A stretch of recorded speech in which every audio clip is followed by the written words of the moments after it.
عمر فاروق سے چڑ ان لوگوں کو تھی جن کی 2 نمبر دکانیں عمر فاروق کی تلوار نے بند کی تھی۔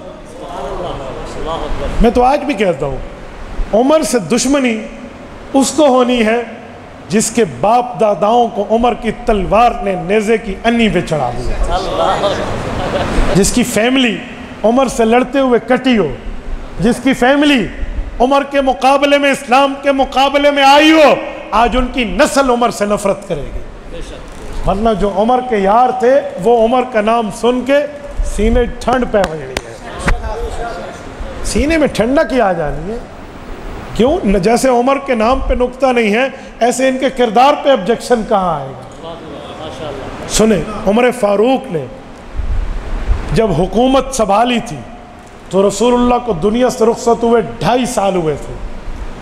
حضرت ابو بکر کا انتقال ہوا تو حضرت عمر نے حکومت سنبھالی۔ 11.25 یا 11 لاکھ مربع میل پر پرچم اسلام لہرا رہا تھا۔ عمر نے 10 سال 5 ماہ 6 دن جو خلافت پر قدم جمائے رکھے، اس 11 کو 22 کیا، اور جب عمر فاروق دنیا سے رخصت ہو رہے تھے تو 22 لاکھ مربع میل پر اسلام کا پرچم لہرا رہا تھا۔ ملک پاکستان کتنے لاکھ مربع میل پر ہے؟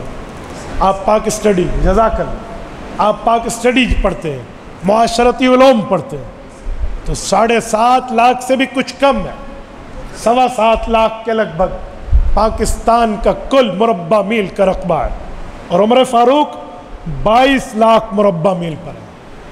7 7 14 اور آگے 7 ملائیں 21، یعنی 3.5 پاکستانوں سے بڑا ایریا عمر فاروق کی اکیلی حکومت تھی۔ یہ عمر فاروق رضی اللہ عنہ کا دور خلافت ہے۔ تو عمر فاروق رضی اللہ عنہ نے جب آخری حج فرمایا اور واپس آنے لگے مدینہ طیبہ تو ایک دعا کی، امام بخاری نے وہ دعا نقل کی ہے۔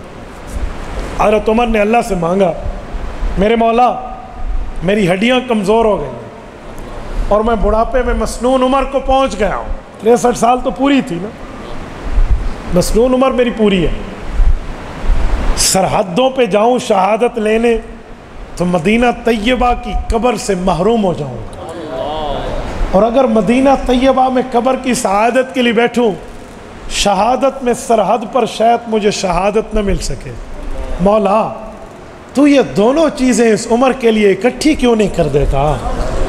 مجھے شہادت بھی ملے، تیرے حبیب کے شہر میں ملے، میں شہادت سے بھی محروم نہ ہوں اور رسول اللہ کے مدینہ کی قبر کی سعادت سے بھی محروم نہ ہوں۔ اللہم اجعل لی شہادتا فی سبیلک واجعل موتی فی بلد رسولک، تیرے شہر میں، تیرے نبی کے شہر میں مجھے قبر ملے۔ یہ حضرت عمر نے مانگا۔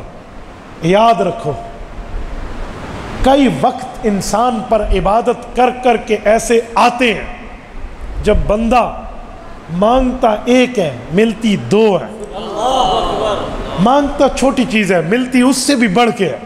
کیوں؟ مانگنا ہے اپنی طاقت کے مطابق، اس نے دینا ہے اپنی شان کے مطابق۔ حضرت عمر نے 2 مانگی، رب نے 3 دی ہیں۔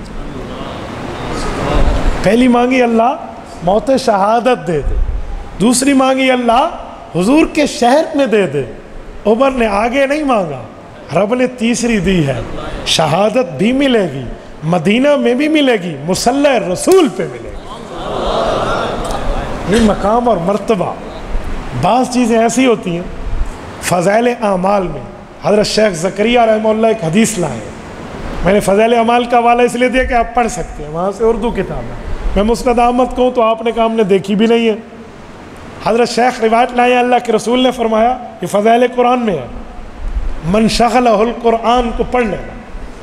فرمایا ایک شخص قرآن کی خدمت میں، دین اسلام کی خدمات میں اتنا مصروف ہو کہ اسے مجھ سے دعا کرنے کا وقت تفصیلی نہ مل سکے، وہ قرآن میں، شریعت میں، دین میں، اسلام میں، ایقان و احسان میں اتنی مشغولیت رکھتا ہو کہ تفصیلی مجھ سے ہاتھ اٹھا کر دعا نہ کر سکے، دنیا میں جتنے لوگ مجھ سے ہاتھ اٹھا کر مانگتے ہیں نا، اس اسلام پہ مصروف رہنے والوں کو ان سب کی دعاؤں کا حصہ دیتا ہوں، یہ اللہ فرمایا۔ عمر فاروق 22 لاکھ مربع میل کے کار ہائے نظام کا سنبھالنے والا ہے، اور عمر فاروق تو انصاف کا وہ پیکر ہے کہ زلزلہ زمین پہ آتا ہے تو کوڑا مار کے زمین کو کہتے پگلی ہلتی کیوں ہے، بتا اگر عمر نے تیرے اوپر نا انصافی کی ہوتا۔ یہ عمر ہے، وہ عمر ہوا جس کے تابع ہو اور یہاں سے مسجد نبوی میں بیٹھ کر کہے یا ساریہ الجبل، تو ہزاروں میل دور حضرت ساریہ تک ہوائیں آواز پہنچا دے۔ اٹھائے البدایہ کی 8ویں جلد، امام ابن کثیر نے اس پر تفصیلی کلام کیا ہے کہ وہی تو بند ہے۔ صحابہ نے پوچھا آپ کی آواز وہ بھی ساریہ کو کہی، ساریہ تو یہاں ہے نہیں، کہا وہی تو نہیں ہے، لیکن میں حیران ہوں، میں ممبر پہ بیٹھا ہوں مجھے ساریہ نظر آئے تو میں نے کہا پہاڑ سے بچو پیچھے دشمن ہے۔ 3 ماہ بعد ساریہ آئے تو کہا ایسے ہی ہوا، میں پیچھے دشمن سے غافل تھا، امیر المؤمنین کی آواز رب نے میرے کانوں میں پہنچا دی، میں نے لشکر کو بچا لیا۔ ہوا جس کے تابع ہو وہ عمر، میں اس کے لیے 2 بول بولوں، داروال کے دوست تک جملہ کہتا ہوں ضائع نہ ہونے دینا، ہمارے بول عمر فاروق کے سامنے کیا طاقت رکھے جس کی 2 سطروں سے دریائے نیل چل پڑا، ہم اس کے لیے کیا لکھیں اور کیا بولیں۔ میں 5 دن پہلے اپنی یہ فائل مرتب کر رہا تھا، الحمدللہ عشاء کی اذان سے صبح کی اذان تک جاگ کے میں نے روایات اکٹھی کی۔ میں خوش تھا کہ میں نے عمر فاروق کے لیے ایک مقالہ لکھا ہے، تو مجھے اچانک یہ خیال آیا کہ تو نے کیا لکھا ہے عمر فاروق کے لیے جس نے 2 سطروں سے دریائے نیل کو چلا دیا، ہم کیا لکھیں؟ تو مجھے حیا ہے کہ یار یہ مجھے سوچنا بھی نہیں چاہیے، وہ کرایا جو اللہ نے کرایا۔ تو میرے دوستو، عمر فاروق جس کی ایک خط پہ پانی کہنا مان لے،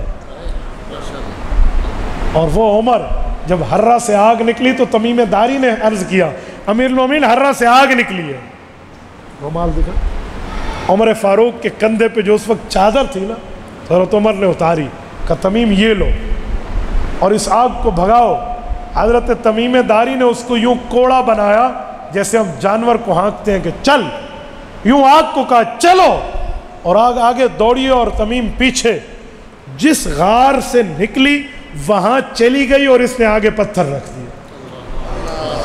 تمیم داری نے، انسان 4 چیزوں سے بنا ہے، ہوا، آگ، پانی، مٹی، عمر نے ان 4 عناصر پر حکمرانی کی ہے۔